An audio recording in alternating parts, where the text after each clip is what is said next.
안녕하십니까. 펀치맨 정태웅입니다.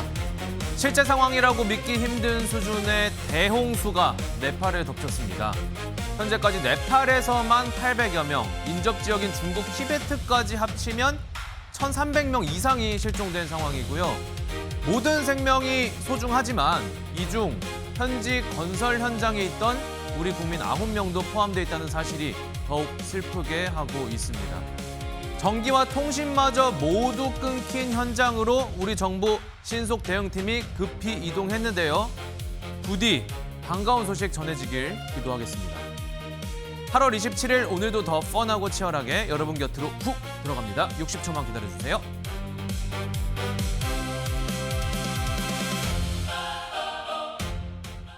자, 오늘만큼은 펀치 투어 대신 이 소식으로 시작할 수밖에 없을 것 같습니다. 네팔과 중국 티베트 자치구 접경 지역에서 대규모 산사태와 홍수가 발생했습니다. 현재까지 최소 165명이 숨졌고요. 실종자는 1,300명이 넘는 것으로 파악됐는데요. 그런데 이 가운데 우리 국민 9명도 연락이 두절된 상태입니다. 먼저 참혹한 피해 현장부터 영상으로 보겠습니다.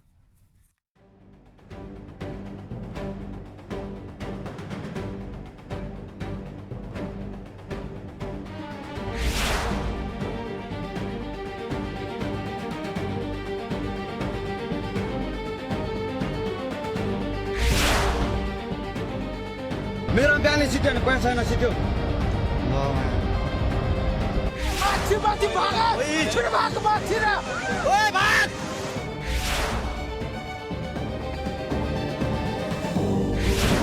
बारीले केही पनि लागेन है 1,000 people must be swept away from all the river banks up to Chittagong, up to the Hading basically.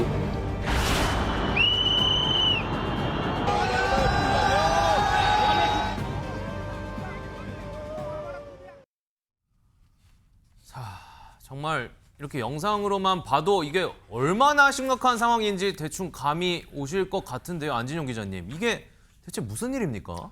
네, 네팔과 티벳 접경 지역 부근에서 대규모 홍수와 산사태가 발생했습니다. 갑자기 불어난 물과 토사로 이 도로와 이 건물까지 집어삼키면서 피해가 걷잡을 수 없이 커졌는데요.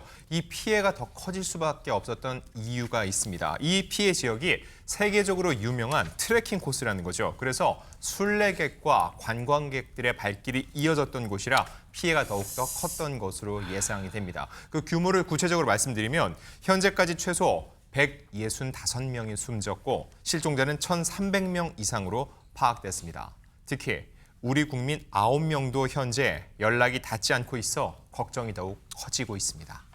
우리 국민까지 지금 피해를 입었기 때문에 더욱 안타까운 상황이지 않을 수 없습니다. 김묘성 기자님, 우리 국민 피해 어느 정도인 거예요? 네, 해당 지역의 수력발전소 건설 현장에서 일하던 한국인 9명, 현재 연락이 두절된 상태입니다.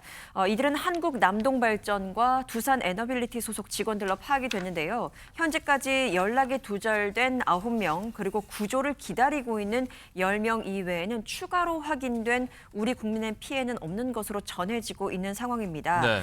한편 이재명 대통령은 예정된 일정을 미루고요. 이 네팔 홍수와 관련해서 긴급 점검 회의를 가졌습니다.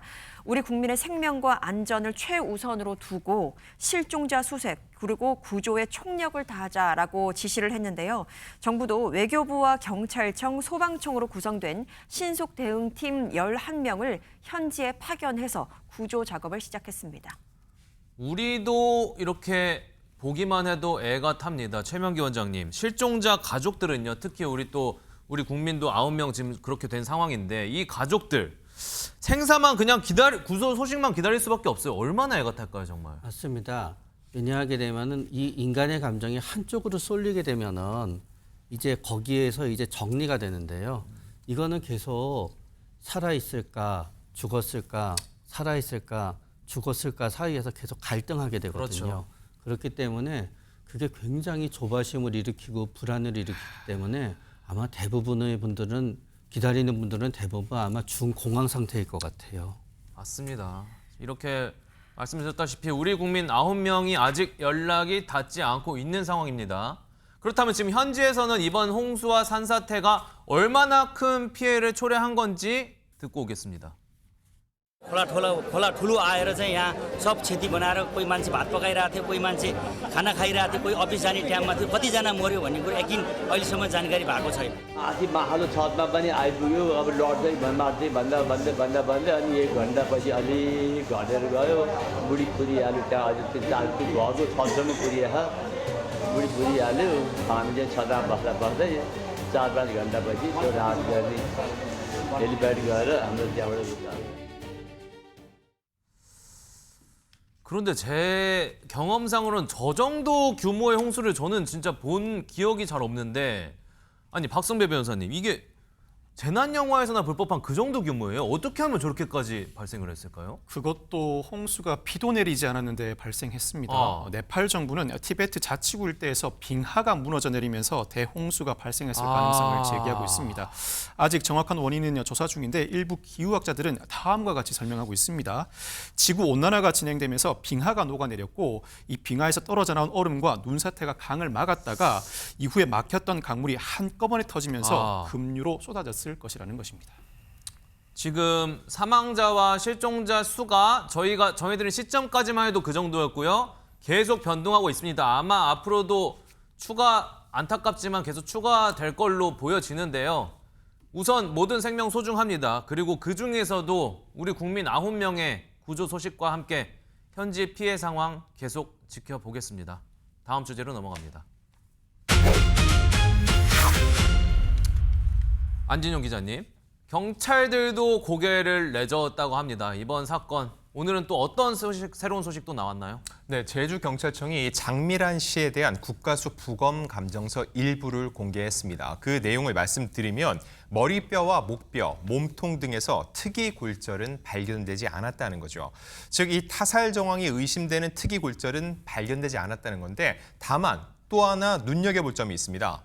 남아있던 목불뼈 부근에서 이 골절이 발견됐다는 거죠. 목뼈가 아니에요, 지금. 이거 저 좀 생소한 개념인데 최명기 원장님께 여쭤볼 수밖에 없습니다. 이게 어느 부위죠? 목불뼈? 옛날엔 이제 설골이라고 불렀습니다. 설골? 혀 설자를 붙여갖고요. 그런데 이제 전부 다 우리말로 개정하부터 목불뼈가 됐고요. 네. 그게 일종의 소에 이렇게 얹혀진 뿔과 비슷한 구조라 그래서 이제 목불뼈라고 이제 하게 되었습니다. 예. 이 뼈의 특징은 뼈들은 다 이제 뼈끼리 붙어서 연결되잖아요. 네. 이 뼈는 떠 있습니다, 약간. 다른 뼈가 완전히 붙어 있질 않아요. 몸으로 치면 어디 쪽에 있는 거죠, 지금? 이쪽에 있게 되는 거죠. 이쪽? 네네. 그래서 이쪽. 이제 근육과 인대에 의해서 지탱을 하게 되거든요. 네. 그렇기 때문에 굉장한 압박을 갖다 앞에서 받게 되면은 네. 이제 안쪽으로 무게 중심이 쏠리게 되면서 부러지게 되는 경우도 있고요. 또 가끔은 이제 부러지지는 않았으나 네. 만약에 우리가 어떤 분이 돌아가셨는데 그래서는 안 되지만 굉장히 오랜 시간이 있어서 발견되잖아요. 그러면 뼈들은 다 형체가 있어야 되는데 이 뼈는 그 뼈를 그 자리에 유지하던 근육이랑 인대가 없어지니까 어떤 의미에서 붕 떠 있는 것처럼 네. 보이게 되기도 하고 그래요. 그렇군요. 어찌됐건 이 목불뼈에서만큼은 골절 정황이 발견됐다는 겁니다. 박성배 변호사님. 그렇다면 뭐 다른 골절은 없고 목불뼈에 골절이 있다. 이거 어떻게 해석해야 되는 거죠? 부검 결과가 장씨 사인 규명의 실마리가 될 것이라는 기대도 있었는데 부검 결과 자체는 명확하지는 않습니다. 부검 감정서에 따르면 목불뼈 골절이 발견되긴 했지만 고도 부패와 부분 백골화로 외상과 질식 등을 논하기 어렵다고 기재되어 있습니다. 즉 외상으로도 발생할 수 있고 극단적 선택으로도 발생할 수 있다는 취지입니다. 나아가서 사후 부패 과정에서 동반됐을 가능성이 있다고도 기재되어 있는데 사인과 무관할 수도 있다는 취지입니다. 결국 또 뒤늦게 발견된 이 사실이 더욱 아직도 아리송하게 만들 수밖에 없는 그런 상황이라는 거죠. 최명기 원장님. 그런데 여기가 우리 계속 얘기하고 있지만 다른 곳도 아니고 고인이 평소에 무서워서 가기 싫다고 말을 했었던 곳에서 발견됐단 말이죠. 이게 유족 입장에서 부검 결과가 아무리 나와도 이거 쉽게 납득 안 될 것 같아요. 정확히 나오지도 않았을 뿐더러. 네, 이제 유족 입장에서 당연히 그럴 수 있지요. 먼저 이제 다들 첫 번째 생각하게 되는 게 유서가 없다는 거예요. 그러나 사실 전체 이런 있어서 안 되는 이런 죽음의 경우 중에 유서가 있는 경우는 한 25에서 30% 정도를 봐요. 갑자기 뭔가 충동적으로 마음이 있는 경우는 유서를 쓸 수 있는 시간이나 준비할 시간이 없게 되거든요. 네. 그런 다음에 굉장히 만약에 격한 상태에서 밖을 뛰어나갔다 하게 되면은 그때 감정에 있어서는 평소에 어떤 두렵고 안 두렵고가 관계되어 있는 것 같지는 않아요. 평소의 감정에서는 저 야자나무 숲이 굉장히 어둡기 때문에 들어왔지만 네. 그러나 지금으로서는 만약에 저 야자나무 숲이 아주 깊숙한 곳이 아니라 야자나무 숲의 변두리 쪽에서 좀 들어가서 뭔가 시도를 했다 그러면은 네. 그거는 저 깊숙한 곳이 낮에 하나도 햇빛이 안 비쳐서 무서웠을 때랑 밤의 상황은 조금은 다르게 되는 거죠, 이제. 그러나 또 이거는 하나의 추론인 뿐이지 또 마지막에 여러 생각을 했을 때 또 평소에 두려워하던 곳이니까 저곳을 찾아가지 않은 거에 대해서도 또 설명은 되는 거예요. 그래서 제 말도 어떤 이 부분에 있어서 어떤 권위를 가지기가 어렵다는 건 좀 말씀드리는 거예요. 원장님 입장에서도 지금 섣불리 말씀드리기 어렵다. 뭐 좀 조심스러운 부분이 있다. 원장님 그 여쭙는 김에 하나만 더 여쭤볼게요. 여기가 다른 나무도 아니고 야자수 나무 지금 계속 말씀해 오셨잖아요. 이 야자수 나무 특성 때문에 더 우리가 의문이었던 거거든요. 이거 어떻게 생각하세요? 이럴 수 있는 건가요? 야자수 나무에서 이제 발생할 수 있는 일반 나무에 비해서 야자수 나무에 끈을 갖다 이렇게 매달기는 쉽지가 않아요. 그렇기 때문에 흔한 일이 아닌 거는 맞아요. 네. 그러게 이제 가끔 시도가 있는 경우도 뭐 동남아시아라든가 태평양의 섬이라든가 이제 그런 경우 있게 되지요. 예. 근데 이제 야자수 나무에는 이제 그 잎자루라는 부분이 있어요. 입자루. 예, 잎자루라는 부분은 뭔가 하면은 저 커다란 잎이 처음에 나타나는 부위예요. 그런 상식적으로도 잎자루는 저 잎을 전부 견뎌야 되지요. 그런 잎자루는 꽤 두꺼워 있게 되는 거예요. 잎의 조금 시작 부분 정도라고 보면 되겠네요. 네, 예. 저기서 봐도 예. 잎자루는 상당히 되지요. 그렇기 때문에 잎자루에는 뭔가 걸릴 가능성이 있어요. 아하. 그리고 잎자루 시작에 만약에 가시 같은 게 있다 그러면 뭔가 걸릴 가능성이 있고요. 네. 그러나 역시 저 높이나 형태를 갖다 봤을 때 네. 우리가 생각하듯이 이런 상황을 얘기해서 진짜 죄송해요. 네. 발이 뜨지 못할 가능성도 있어요.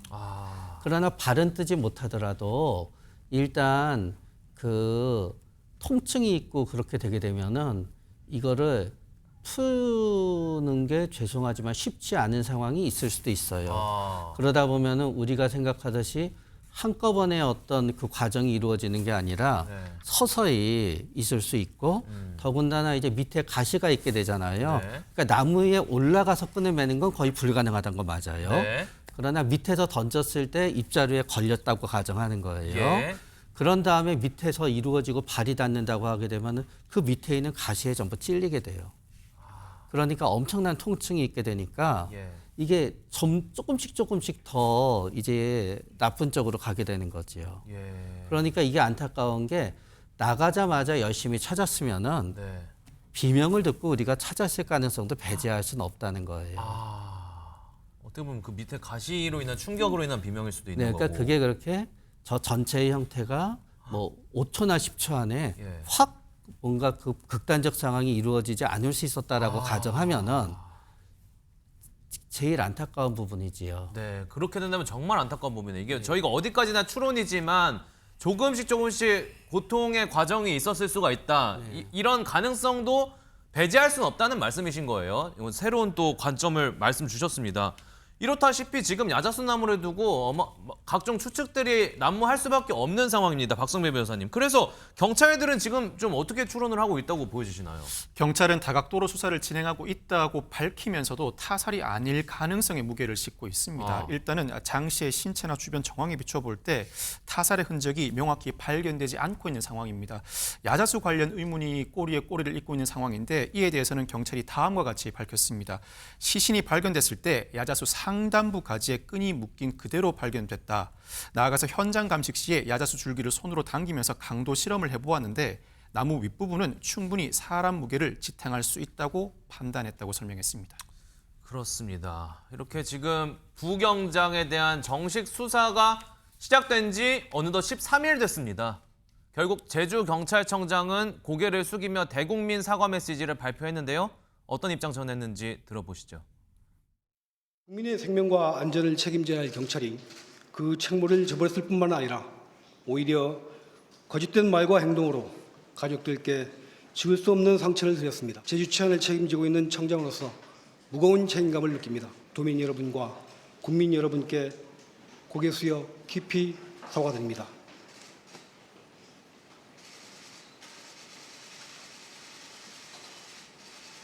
도내 모든 실종 사건에 대해 전면적인 재조사를 실시하여 또 다른 과오가 있는지 철저히 점검토록 하겠습니다.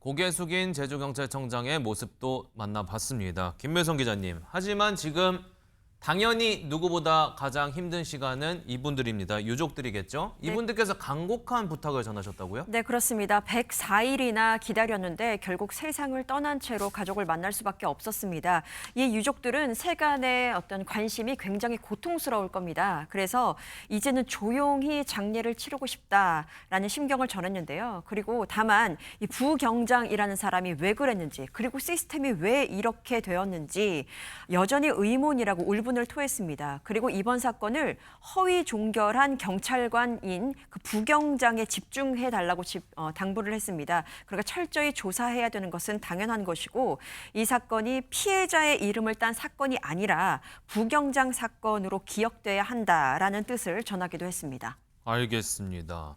그런데 우리가 앞서 제목에서 살펴봤었거든요. 제주경찰청장도 이해 안 된다. 뭐 이런 제목이었어요. 안진용 기자님, 이게 지금 무슨 말인지 아직 몰라요. 네, 바로 경찰청장이 오늘 오전 제주청 기자실을 방문했을 때 했던 얘기인데 조금 전에 유족도 얘기를 했죠. 부경장에 대한 수사를 집중해달라. 그렇죠. 지금 가장 기자들도 궁금해하는데 도대체 왜 이런 일을 벌인 겁니까? 이 부분을 질문했더니 경찰청장이 한 얘기가 저도 그 범행 이유가 이해가 안 된다고 답변을 한 겁니다. 자, 그러면 왜 이해가 안 된다고 할까? 좀 더 구체적으로 들어가 보면 일단 구속영장 발부 전까지도 부경장이 계속 혐의를 부인하고 있다는 거죠. 명백히 통화를 한 기록이 없는데도 부인을 하고 있다는 겁니다. 그리고 현재 프로파일러까지 투입이 돼 있습니다. 왜 투입이 돼 있느냐? 도대체 왜 이런 일을 했는지에 대한 동기를 알 수 없기 때문에 그걸 확인하기 위한 차원입니다. 또 하나, 이 공개 수사 전환이 다소 늦어진 이유에 대한 이 취재진 질문도 있었던 것으로 보입니다. 이 부분에 대해서 부경장이 계속 통화했다고 주장하고 있었고 당시에는 이를 허위라고 단정할 수 없었다는 건데 통화를 나눴으면 당연히 기록이 있겠죠. 그런데 그렇죠. 그 기록이 없어서 통화를 나누지 않았다고 하는데 여전히 통화를 하고 했다고 주장하는 걸 이해할 수 없다고 얘기를 하고 있는 겁니다. 이걸 누가 이해할 수 있을까요? 이게 지금 제주 경찰의 수장도 이해할 수 없다는데 누가 이해할 수 있겠냐는 말이죠. 이게 아니 아무 통화 기록이 없는데 계속 지금도 통화하고 있다고 주장하는 거잖아요, 부경장이. 이런 걸 허언증이라고 하지 않나요, 원장님? 만약에 본인이 진짜 믿고 있다면요. 그런데 이 부경장의 상태는 제가 이 사람한테 어떤 그 이유를 주려는 건 아니에요. 네. 굉장히 현재 정상적이지가 않아요. 네. 왜냐하면은 여자 화장실에 들어갔다가 들켜서 징계를 갖다 받았지요. 맞습니다. 만약에 이 사람이 경찰 초년병부터 그랬다고 생각해 보세요. 경장까지 될 수 있었을까요? 많이 그런 거예요. 네. 또 이 사람이 과거에 또 나름대로 또 일을 잘해서 뭔가 그 굉장히 착한 의미로 충동적이었던 거죠. 그래가지고 또 뭔가 일을 갖다 잘해서 주위에서 좋은 평판을 받았던 시절도 있었다 그래요. 네. 능동적으로 처리해서. 예. 그렇기 때문에 현재 이 사람의 상태는 아마 제 생각에는 이 사건이 있기 전 어쩜 올해 한 2, 3월, 3, 4월부터 우리가 생각하는 정상적인 상태가 아니었을 거예요. 전혀. 그렇기 때문에 이 사람이 이거를 한 동기에는 저는 인정하고 싶고 그게 너무너무 말도 안 되는 동기이면서 모든 게 설명할 수 있는 동기가 있는데 그거를 차마 인정할 수 없어서 그러는 건데 이 사람이 그런 이유는요. 귀찮아서였던 거예요. 왜냐하게 되면은 이거를 갖다 하게 되면은 일이 늘어나지요, 본인이. 예. 일이 늘어나는데 이 사람이 현재 뇌는 그 일을 평소처럼 처리할 수 없는 상태였던 거고요. 이거를 하게 되고 수색을 나가게 되게 되면은 제가 이런 관계에 제가 프로토콜을 알지 못해요. 이 부경장이 실제로 나가야 되는지 안 나가야 되는지는. 예. 나가야 된다고 본인이 가정했으면은 더 귀찮았을 거예요. 그 더운 날에, 그 밤에 다른 경찰 있는 분까지 안 되면은 협조를 요청해서 한다는 게 본인이 귀찮고 싫고 도저히 할 수가 없었던 거지요. 그런 상태라고 가정하잖아요. 예. 그러면은 우리가 마치 치매 어르신들이 얘기해놓고 나서 안 했다고 그러고 안 한 얘기를 했다고 하듯이 네. 이 사람의 어떤 집중력과 기억력과 인지 능력이 네. 우리가 평소에 기대하는 어떤 경장의 수준과 달랐을 수가 있어요. 그렇더라도 이 사람은 나빠요. 일을 할 수 없으면 쉬어야지요. 당연하죠. 일을 할 수 없는데 왜 죄송하지만 급여를 받기 위해서 계속 나오고 있어요. 예. 그러니까 어찌되었든 이 사람은 잘못됐어요. 네. 경찰 출신이시니까 또 안 여쭤볼 수 없네요. 이렇게 이 말씀 듣고 보니까 뭐 이 경장이란 직책에서 어쨌든 하나의 좀 말단 중에 해당하는 직책 중 하나이죠. 계급상. 여기서 이렇게 귀찮아서 이걸 업무를 이렇게 처리할 수 있다? 이런 이해되시나요? 어떻게? 현재까지 정황이 비춰볼 때 성인 실종 신고가 접수될 당시에 역시 실종자가 조만간 등장할 것이고 별일 아닌 것으로 치부했을 가능성이 가장 높게 점쳐집니다.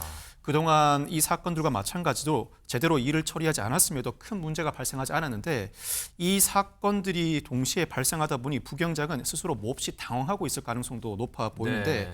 일단 혐의를 부인한 채로 앞으로 어떤 진술을 해야 할지 혼자서 깊은 고민에 빠져 있을 가능성이 높아 보입니다. 그렇다면 만약에 이제 또 법적으로도 한번 살펴봐야겠죠. 계속 이렇게 부인을 하고 있어요. 뭐 진실 여부를 떠나서 계속 부인하는 것 자체는 법적으로 좀 유리하게 될 수 있는 나중에 재판에서라도. 만약 실종 신고 당시에 실종자와 실제로 통화를 하지 않은 사실을 인정하게 되면 직무유기나 위계에 의한 공무집행방해 등 모든 혐의를 인정할 수밖에 없는 구조입니다. 예.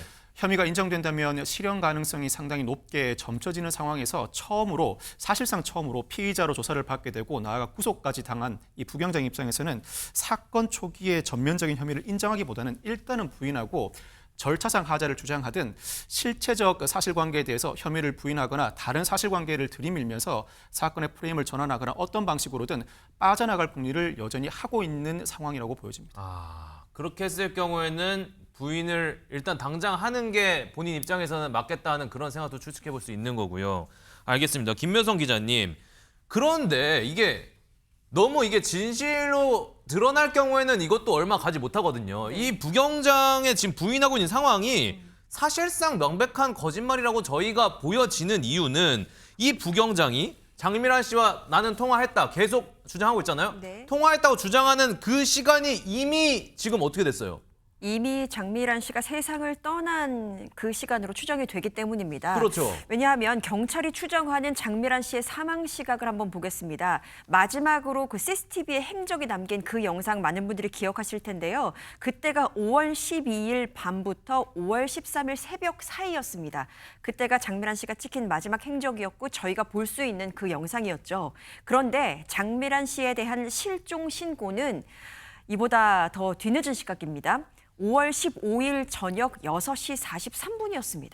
그러니까 경찰이 추정한 장미란 씨의 사망 시각이 맞다면 부경장은 장미란 씨가 사망한 이후에 장미란 씨와 통화를 했다고 이야기하는 꼴이 돼버린 거죠. 그렇죠. 결국 거짓말임을 벗어날 수 없는 상황입니다. 실종 신고 전에 뭐 통화를 했을 리는 없을 거잖아요. 사실 우리 상식적으로. 자, 이런 말도 안 되는 상황이라서 지금 부경장의 저 말이 사실 저희 입장에선 전혀 용납될 수 없는 그런 말이라고 보여지는데 허주현 변호사님.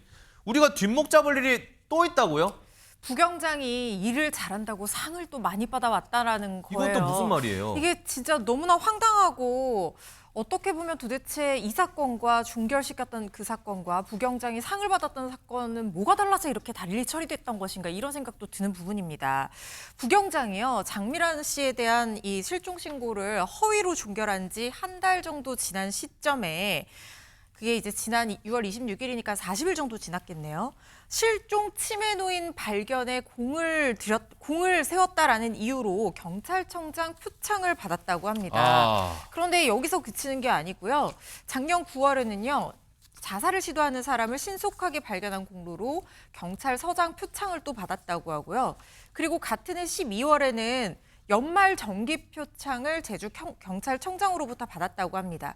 2020년, 2021년 계속해서 경찰 행정을 더 좋게 만들었다는 이유로 경찰서장 또는 경찰청장의 표창을 계속 받아왔기 때문에 총 10건 가까운 상훈이 있었다는 거예요. 저는 이게 두 가지 의미로 해석이 될 수 있다고 생각을 하는데, 그렇다면 부경장이 이렇게 사건을 암장시켰다고 의혹을 받는 게 지금 한두 건이 아니잖아요. 그렇죠. 이걸 아무도 몰랐다거나 알고도 누군가 모르는 척했다거나, 그런데 후자의 가능성은 그렇게 높지 않잖아요. 네. 이걸 주변에서 아무도 모르게 해왔다라는 얘기로 읽힙니다. 그리고 아까 말씀드린 것처럼 지금 시기도 심지어 겹치거든요. 6월 26일에 이게 뭐 사건이 언제 처리됐는지까지는 알 수가 없지만 실종자를 발견하는데 공을 세웠다는 이유로 표창을 받은 사람이 왜 장 씨에 대한 사건은 허위 종결했을지, 그렇죠. 왜 60대 남성에 대한 사건은 허위 종결했을지, 그걸 취사 선택한 이유가 도대체 무엇인지, 물론 그렇게 해서는 안 되는 거지만요. 예. 그런 부분에 대해서도 의문이 여전히 남기 때문에 이번 범행 동기가 더욱더 이해가 가지 않는 부분입니다.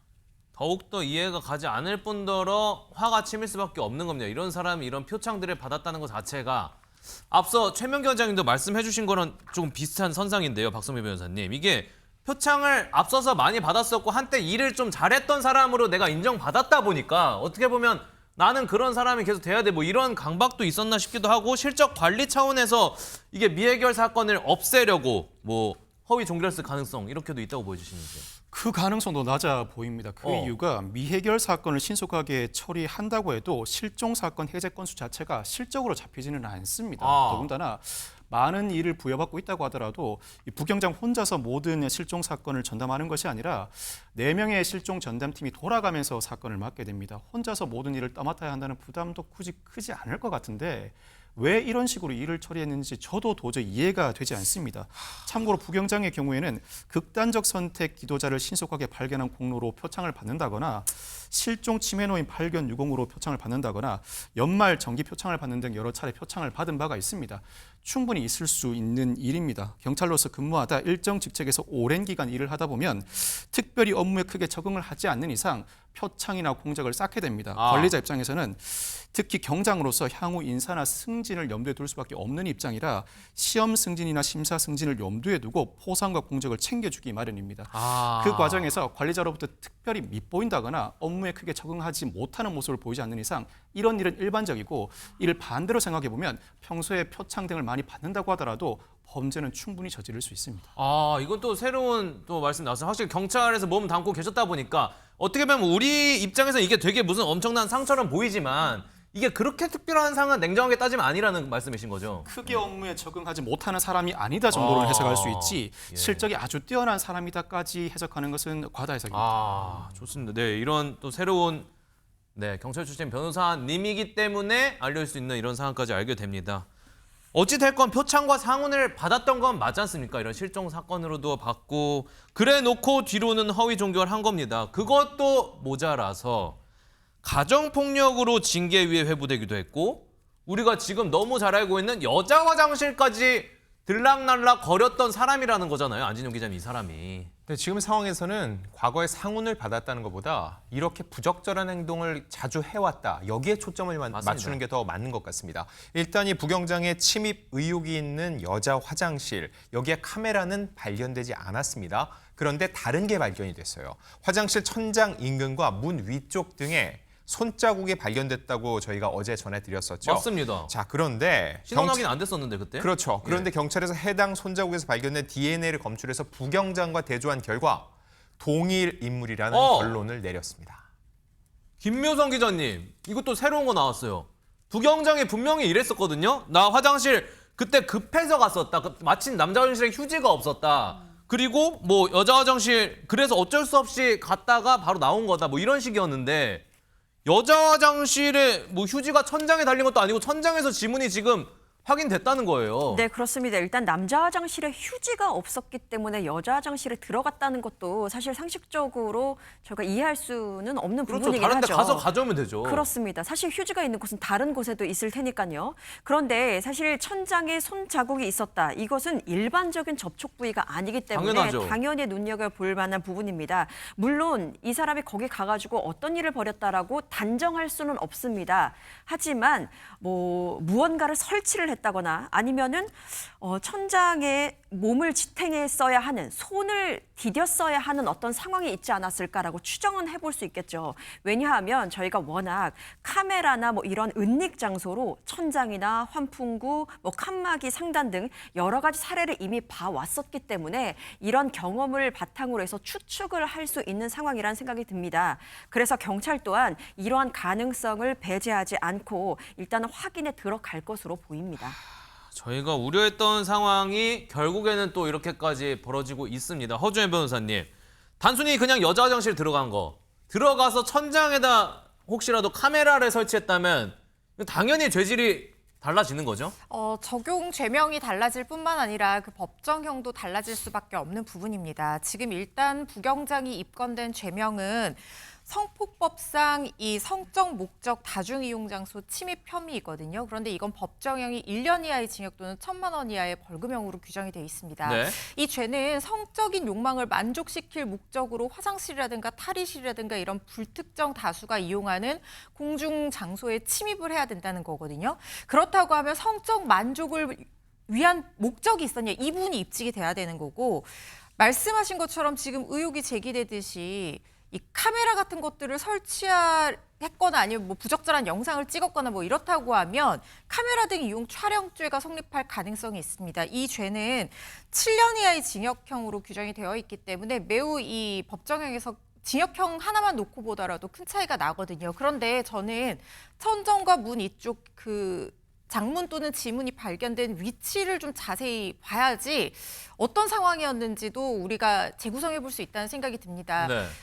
그냥 성적인 욕망을 만족시킬 목적으로, 그러니까 봐서는 안 되는 부적절한 장면을 본인 스스로 볼 목적으로 들어가서 체중을 딛고 서 있는 가능성이 있는 위치였다라고 하면 반드시 카메라를 설치하기 위해서였다고 단정 지을 수는 없는 부분이고, 우리가 이 사람을 어떤 죄로 처벌할 때는 합리적 의심 없이 명확하게 입증이 돼야 되는 부분이기 때문에 이 사람 집에서 몰래 설치했거나 하려 했던 카메라가 나온다거나 부적절한 영상이 나온다거나 이런 상황이 아니라고 하면 성적 목적의 다중이용장소 침입 혐의로 처벌될 가능성도 있어 보입니다. 네, 우리는 법적으로는 당연히 보수적으로 확실하게 접근할 수밖에 없다는 겁니다.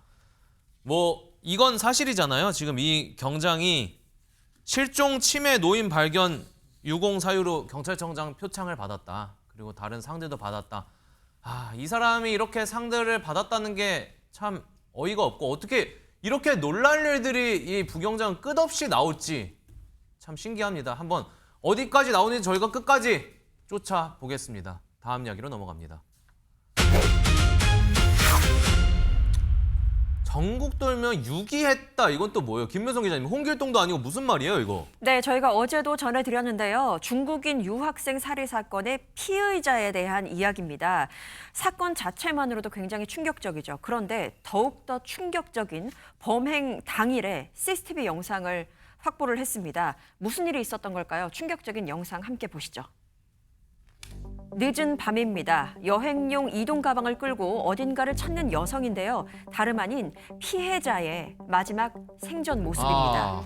그로부터 약 20시간 뒤입니다. 이번에는 모자를 쓰고 치마를 입은 여성이 여행용 이동 가방을 끌고 어디론가 향합니다. 당찬 걸음으로 보여요. 가방을 끌고 거리를 누비는 이 여성. 사실은 여성의 옷을 입은 피의자였습니다. 피해자인 척 여장을 하고 동대구역으로 갔던 피의자는 자정이 넘은 시간에는 남성복을 입고 돌아왔는데요. 그리고 이건 다음 날입니다. 다음 날 CCTV에도 포착이 됐는데 검은색 상하이를 입고 손에는 검은색 비닐봉지를 든 평범한 남성의 모습이죠. 그리고는 들고 있던 봉지를 쓰레기 더미에 놓고 빈손으로 왔던 길을 돌아가는 모습까지 확인할 수 있습니다. 다소 지금 저희가 영상을 많이 구해왔지만 막상 이렇게 다 보니까 조금 복잡하실 수 있습니다. 어쨌든 갈 때 여자인 척하고 올 때 남자인 척, 남자로 돌아왔다 이런 느낌인데, 박선 변호사님 다시 한번 좀 상황 설명 좀 해주시죠. 지금 영상들을 많이 봤는데. 어제부터 시작된 피의자의 진술을 토대로 타임라인이 맞춰지고 있습니다. 다시 한번 CCTV 자료들을 살펴보겠는데, 좋습니다. 일단 지난 20일 새벽 2시경 피해자가 피의자의 주거지로 이동하는 모습이 포착됩니다. 그리고 같은 날 오후 10시 30분경 피의자가 여장을 한 채로 여행 가방을 끌고 이동하는 모습이 포착됩니다. 그리고 다음날 오후 2시 20분경 피의자가 검은색 봉투를 들고 있는 모습이 포착되는데 이 피의자의 진술과 CCTV를 토대로 범행 시점과 이후의 피해자의 행적을 확인할 수 있습니다.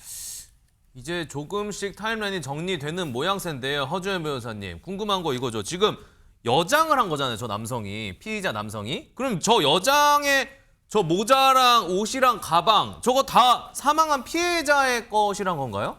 모두가 피해자의 것은 아니고요. 일단 여행용 이동 가방은 피해자 소유가 맞다라고 보는 것이 이제 경찰의 입장입니다. 그런데 옷은 그 소유주가 아직 확인이 된 것은 아니거든요. 그런데 왜 그러냐면요. 피의자 주거지에서 저렇게 보시는 것처럼 여장하면서 이 경찰의 수사에 혼선을 주고 따돌리려고 했던 저 상황 당시에 착용했던 옷 외에도 여러 벌의 여성복이 있는 것이 발견이 됐다는 거예요. 그렇다고 하면 이게 무슨 어떤 여장 취향이 단순히 있어서 그런 건지 아니면은 범행에 쓰려고 미리 준비했던 것인지 이런 부분도 수사가 돼야 되는 부분이죠. 그래서 경찰이 해당 옷을 보관하게 된 경위와 범행과의 연관성도 조사할 방침이라고 하고요. 그리고 영상 속에 피의자가 든 지금 장면은 아니고 아까 이 검은 쓰레기 봉투를 들고 있는 장면도 CCTV에 지금 저 장면인 것 같은데요. 저게 포착이 됐는데 이게 그냥 정말 단순한 쓰레기인지 아니면 뭔가 범죄와 관련된 다른 것이 들어있는지 이런 것들도 수사 중인 상황입니다. 참 알면 알수록 이것도 기이한 사건이 아닐 수 없습니다. 안진영 기자님, 오늘 추가로 또 밝혀진 사실이 있었나요? 네, 이 중국인 유학생 이 20대 여성을 살해한 혐의를 받고 있는 피의자가 오늘 경찰 조사 과정에서 자신의 혐의를 일부 자백한 것으로 전해졌습니다. 자, 조금 전에 영상을 보셨지만 피해자가 CCTV 화면에 마지막으로 포착된 게 20일 오전 2시쯤인데 피의자의 주거지 앞이었으니까는 이것이 피해자의 생전 마지막 모습이었고 네. 이 피의자는 지난 20일 새벽에 피해자를 살해했다고 털어놨습니다. 경찰은 구체적인 살인 시점은 부검 등을 통한 추가 확인이 필요하다는 입장이고요. 피의자는 경찰 조사에 비교적 협조하는 편이어서 이 범행과 관련한 구체적 진술도 하고 있는 것으로 전해졌습니다. 이것 또한 우리 모두가 가장 궁금한 건 이겁니다. 아니, 왜 이 짓을 한 거야? 왜 범행한 거야? 이거에 대해서도 혹시 입 열었을지요, 김 변호사님? 네, 이 피의자 30대 남성은요. 범행 동기에 대해서 이렇게 설명을 했습니다. 피해자가 자신에게 결혼을 요구하는 과정에서 큰 싸움이 났다. 그러다 화가 나서 우발적으로 범행했다라고 이야기를 했습니다. 그리고 피의자는 실종 신고를 할 때부터 지금까지 일관되게 피해자와의 관계를 연인 관계다라고 주장을 했습니다. 그리고 경찰 조사에 따르면 피의자는 피해자가 재학 중이던 그 대학에서 인체 해부학을 가르치던 강사였다라는 것까지 알려졌습니다. 그렇다면 피해자를 알고 지낸 중국인 지인들은 무엇이라고 이야기를 했을까요? 증언은 이렇습니다. 피해자에게는 중국의 남자친구가 있었다. 그러니까 해당 강사와 연인 사이였느냐라는 질문에는 지도 선생님이었을 뿐이지 그리고 강사가 피해자를 쫓아다녔지 사귀는 사이는 아니었다라는 주장을 했다는 앞서 겁니다. 피의자의 주장과 반대되는 내용이잖아요. 완전 다른 내용이죠. 그러다 보니 경찰은 두 사람이 정말 교제하던 사이였는지부터 다시 봐야 되겠고 그렇다면 피의자의 범행 전후 행동 진술 맞지 않을 가능성이 높기 때문에 일단 두 사람의 휴대전화 포렌식 등을 통해서 두 사람의 관계 그리고 범행 경위를 확인하고 있는 상황입니다. 그렇습니다. 박성배 변호사님, 이렇게 경찰 조사 과정에서요. 경찰들을 또 즉각적으로 움직이게 한 또 내용이 있었다고요? 이 사건은 범행 이후에 피의자가 여장을 한 정황뿐만 아니라 피해자의 시신이 훼손된 흔적이 발견되면서 그 파급 효과가 상당합니다. 이 피해자의 시신이 발견될 당시에 이미 시신 일부가 훼손된 상태였는데 피의자는 이에 대해서도 진술을 이어나갔습니다. 피해자를 살해한 후에 시신을 훼손해서 경북, 경기 등지에 유기했다고 진술한 것입니다. 경북, 경기. 이에 경찰은 피의자가 지목한 다수 지역에 인력을 투입해서 수색 작업을 벌이고 있는데 다만 이 중에는 쓰레기 소각장 등도 포함되어 있어서 시신 일부가 이미 소실됐을 가능성도 있습니다. 경북이랑 경기 등지에 유기했다. 경기면 사실상 거의 우리나라의 끝과 끝인데요. 야, 그 거리를 이동하면서 유기를 했다는 사실 너무 끔찍하고 최명기 원장님, 궁금증 하나 생깁니다. 여행 중에 이동 중에 저희 앞서 봤죠. 여행용 가방도 있었고 쓰레기 검은색 봉지도 있었고 이런 것들이 혹시 거기에 뭐가 들어있을지도 좀 저희가 의문이 생길 수밖에 없는 상황이에요. 맞습니다. 참 불행하게도 이 피의자의 직업이 진짜 인체 해부학 강사였다 그러면요. 맞습니다. 사체를 처리하는 데 있어서 감정의 동요가 없었을 거고요. 계속 본인이 하던 일이었거든요. 실습을 얼마나 많이 했겠어요. 네, 그런 다음에 굉장히 아마 빠른 시간 안에 처리할 수 있었을 겁니다. 그러면 이제 그거를 가방에 이제 넣어야 되는데 그거를 전부 다 한 뭉탱이로 넣을 수는 없는 거예요. 네. 그러다가 보니까 그거를 비닐봉투에 요만큼 나눴을 거예요. 아마. 그리고 나서 검은 비닐봉투가 필요했던 거는 그게 보이면 안 되니까 혹시라도 그래서 본인이 유기하기에 용이한 형태로 완전히 세팅을 한 다음에 나왔을 거고요. 그러나 아까 화면에 보인 집 인근에 버린 검은 봉투는 당연히 제 생각에는 이 시체 유기와는 상관이 없었을 거예요. 그거는 그냥 아마 그 본인이 갖고 있었던 유기하고 남은 봉투가 있잖아요. 예. 그 봉투에 아마 본인의 생활 쓰레기 같은 걸 넣거나 아니면은 사용했던 도구 일부를 넣었을 가능성이 있는 것 같아요. 그렇군요. 이런 추측까지 우리가 해봤는데 이 졸업식에 참석하기 위해 한국을 찾았던 중국인 여학생입니다. 이 20대 여성을 처참히 살해한 이 피의자 오늘 구속됐고요. 영장실질심사에서 모습 드러냈는데요. 함께 보고 오겠습니다. 왜 살해했습니까? 피해자가 어떤 사이였었나요? 여장은 왜 하셨어요? 집에서 다투고 있었나요? 범행 동기가 어떻게 됐습니까? 미리 계획하고 살해한 겁니까? 둘이 무슨 관계였습니까? 연인 관계였습니까? 피해자한테 사과 한마디 없으세요? 강의 들었던 학생이었는데요. 한마디만 해주세요.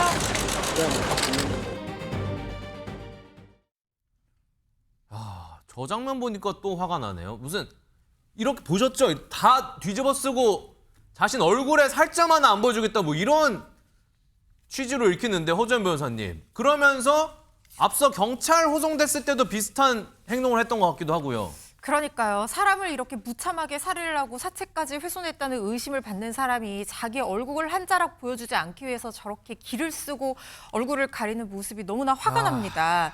그제밤 경찰서로 호송될 때에도 그랬고요. 오늘 영장실질심사에 출석할 때 왼쪽 오른쪽 상황 다 지금 똑같잖아요. 모자를 후드티를 입은 것 같은데 완전히 뒤집어 썼어요. 맞습니다. 노출을 철저히 차단하려는 의도가 고스란히 읽히는 모습이라는 생각이 드는데 이게 보통 이제 피의자들이 이렇게 카메라 앞에 서게 될 때 모자랑 마스크로 얼굴을 가려도 눈이 보이거든요. 그래서 기자분들이 이제 촬영을 해서 이렇게 줌을 가까이 당기면 눈매가 보이는 경우들이 그렇죠. 있어요. 아마 본인도 그런 상황까지 염두에 두고 정말 눈매조차도 드러내지 않으려고 얼굴을 꽁꽁 가린 것이 아닌가 이런 생각도 듭니다. 아주 범행하듯이 저것도 정말 치밀하게 철저합니다. 지금 저 심리 안에 죄책감이나 부끄러움이 있기는 할까라는 생각도 들고요. 그냥 단순한 보호하기 위함인가? 어떻게 보세요, 원장님?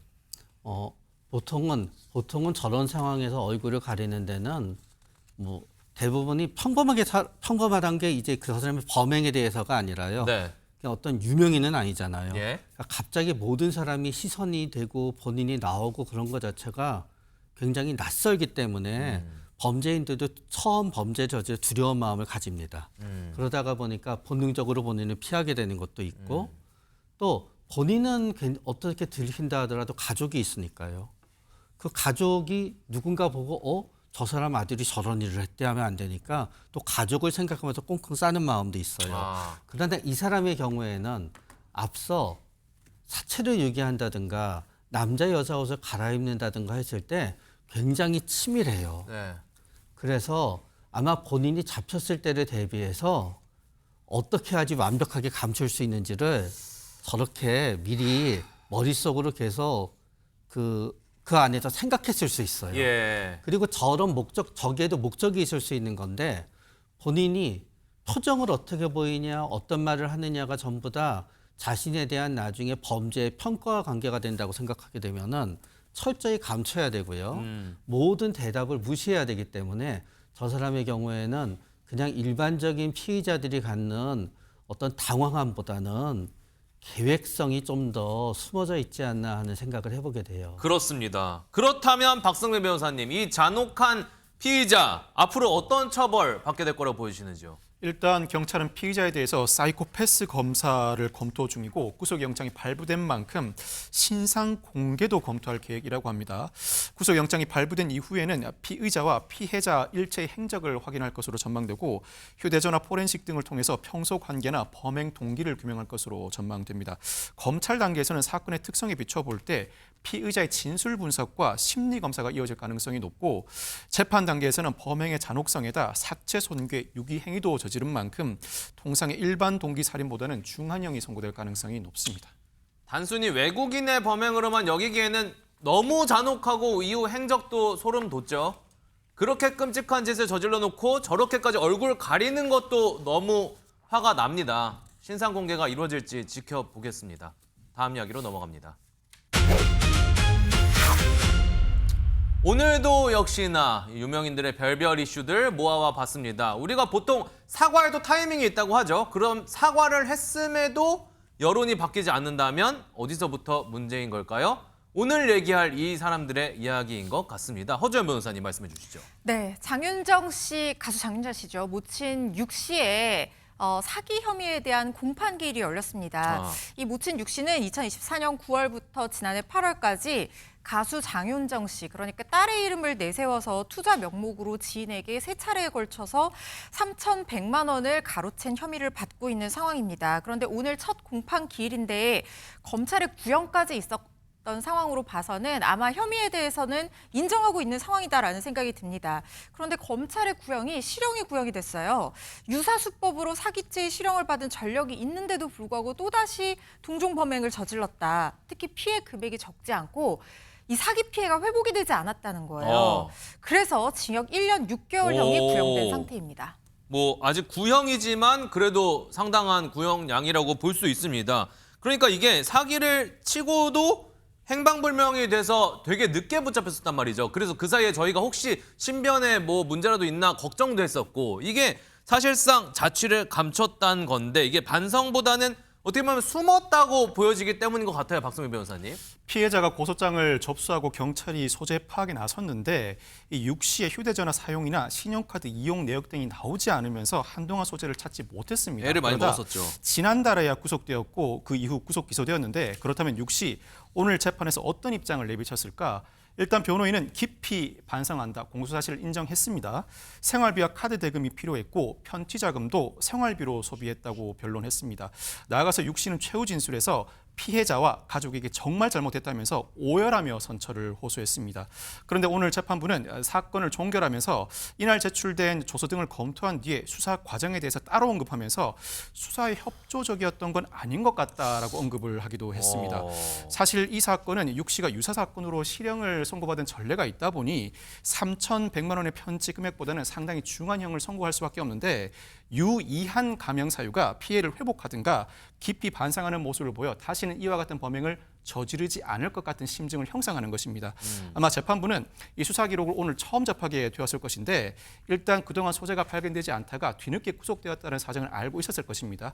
빠르게 수사 기록을 검토한 뒤에 마지막으로 피고인에게 자신에게 다시는 이와 같은 범행을 저지르지 않겠다는 심증을 형성할 수 있게 감형 사유를 소명해보라는 기회를 준 것 같습니다. 그렇지만 아직까지는 재판부 입장에 비춰볼 때 반성하는 태도가 깊이 와닿지 않는다는 취지로 읽히는 것이 사실입니다. 그렇군요. 그리고요, 뭐 오열하며 선처 호소했다고 했지만 이제 와서 울면 너무 늦었지 않습니까? 그리고 피해자와 가족에게 잘못했다 이 말도 했습니다.